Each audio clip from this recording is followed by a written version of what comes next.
کہ یہ اللہ تعالیٰ کی طرف سے چیلنج ہے کہ اس کتاب جیسی کتاب کوئی نہیں بنا سکتا. سورہ بنی اسرائیل میں بھی ہم سن چکے پچھلی دفعہ کہ اگر سارے جن و انسان مل بھی جائیں اس کتاب جیسی کتاب نہیں لا سکتے. اب اس میں تو فائنل چیلنج آ رہا ہے. یہ کتاب تو بڑی دور کی بات ہے, اس کتاب کے اندر ایک سورت جو ہے نا ایسی سورت بھی نہیں لا سکتے. لیکن ظاہر ہے اس معجزے کو ہم اس طریقے سے آج جج نہیں کر سکتے, صرف عربی لنگوسٹک کے لوگ ہی جج کر سکتے ہیں. آج کے اعتبار سے تو ہم سائنٹیفکلی اس قرآن حکیم کو ایز اے معجزہ دیکھ سکتے ہیں, یا جو عربی زبان جاننے والے لوگ ہیں وہی سمجھ سکتے ہیں اس کی لنگوسٹک کے اعتبار سے معجزہ ہونے کے.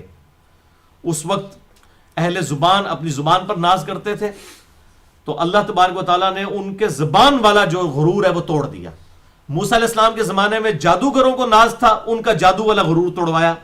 عیسیٰ علیہ السلام کے دور کے اندر طب بڑے عروج پہ تھی, ڈاکٹری کی فیلڈ, بڑے بڑے مریضوں کو شفا کی انہوں نے جو ہے وہ دوائیاں ایجاد کر لی ہوئی تھی. اللہ تعالیٰ فرمایا اچھا پھر اسی تے اپنے نبی کو ایسا معجزہ دینے مردہ زندہ کر دے, لے کے آؤ ہاں اس طرح دی کوئی دوائی. یا مادر ذات کوڑی سورۃ المائدہ میں آتا ہے, جن کی مادر ذات کوڑی ان کو شفا دیتے تھے, اور مادر ذات جو اندھے تھے جن کی آنکھوں کے ڈھیلے بھی نہیں ہوتے تھے, عیسیٰ علیہ السلام مٹی یوں ہاتھ میں پکڑ کے ڈھیلا رکھتے تھے, ہاتھ پھیرتے تھے, آنکھیں. اللہ اکبر کبیرہ الحمدللہ کثیرہ وسبحان اللہ بکرۃ واصیلہ. کسی اندھے کے ڈھیلے ہوں تو ہاتھ پھیرنا تو دور کی بات, آپ آپریشن بھی کر دیں جس کی بینائی پیچھے ختم ہو تو نہیں آ سکتی. تو ہمارے محبوب صلی اللہ علیہ وسلم کے کیس میں اس وقت شاعری عروج پہ تھی, تو اللہ تعالیٰ نے ایسا کلام پھر دیا کہ شاعروں نے اپنے کلام پھاڑ دیے. انہوں نے کہا یہ کسی انسان کا کلام نہیں ہو سکتا. لیکن آج ہم سائنٹیفک فیکٹس کے اعتبار سے اس کے کلام اللہ ہونے کو جج کر سکتے ہیں, اور اس حوالے سے میں کچھ گفتگو انشاءاللہ اینڈ پہ کر بھی دوں گا.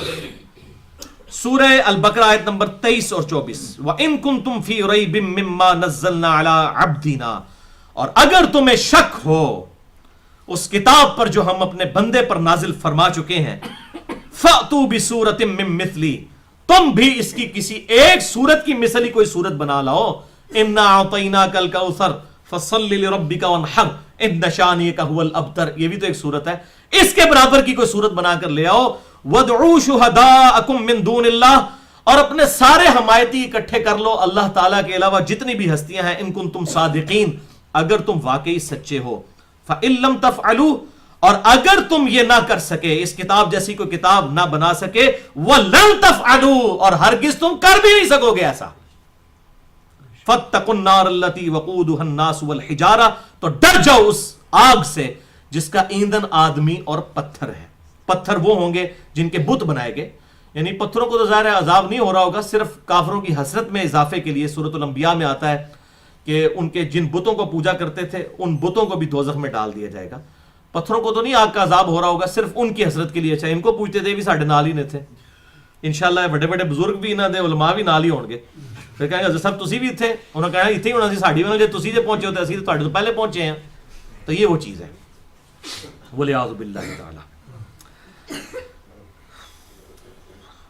تو اللہ تعالیٰ فرماتا ہے جس کا ایندھن آدمی اور پتھر ہے, اعدت للکافرین, اور یہ تیار کر کے رکھی اللہ نے, بڑی اس کی تیاری کی ہوئی ہے انکار کرنے والوں کے لیے.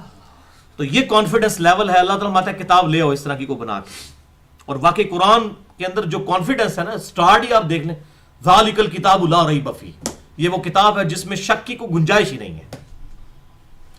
یہ ایک امریکن یوتھ منسٹر مسلمان ہوئے ہیں, جوشوا ان کا نام ہے, انگلش میں جوشوا کہتے ہیں, عربی لنگوسٹک میں, اردو میں یوشے. حضرت موسیٰ علیہ السلام کے خلیفہ اول تھے اور پیغمبر بھی تھے, یوشے ابن نون, تو انہی کے نام پہ جوشوا. اور 90s میں ایمان لے کر آئے. تو ان کی ویڈیو ایک رکھی ہوئی ہے انگلش میں, آپ یوٹیوب پہ جائیں, how Bible led me to accept Islam, مجھے بائبل نے کس طرح مجبور کیا کہ میں اسلام قبول کروں. میں نے مسئلہ نمبر 90 میں بھی اس کا حوالہ دیا تھا. تو ان کی پوری ویڈیو رکھی ہوئی ہے تقریباً کوئی 1.5 گھنٹے کی. تو وہ کہتے ہیں قرآن حکیم جب میں نے پڑھنا شروع کیا, اس کا جو کانفیڈنس ہے نا کہ اس کتاب پر ایمان لاؤ نہیں تو یہ ہو جائے گا, اور کوئی ہے اس طرح کی کتاب لے کے, اس کا جو اعتماد اور اس کے اندر جو کانفیڈنس ہے, اس نے مجھے مجبور کیا کہ اس کتاب کو میں یہ مانوں کہ یہ اس کا جو سورس ہے وہ ڈیوائن ہے, یہ گاڈ کی طرف سے ہے. الحمدللہ.